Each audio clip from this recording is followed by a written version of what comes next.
If you want to maintain privacy while using Shopify, hiding your online status can be a useful feature. Follow these steps to adjust your settings accordingly. Step 1. Log into your Shopify account. Access your Shopify admin panel by entering your login credentials. Make sure you are using the correct account associated with your store. Step 2. Navigate to Settings. Once logged in, look for the Settings option located at the bottom left corner of the admin dashboard. Click on it to open the Settings menu. Step 3. Go to Account Settings. In the Settings menu, find and select Account.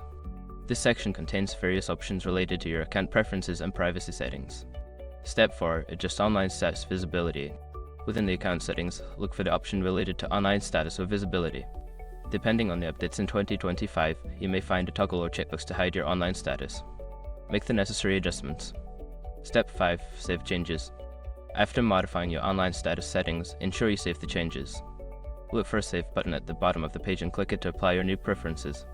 By following these steps, you can successfully hide your online status on Shopify, allowing you to manage your store with greater privacy.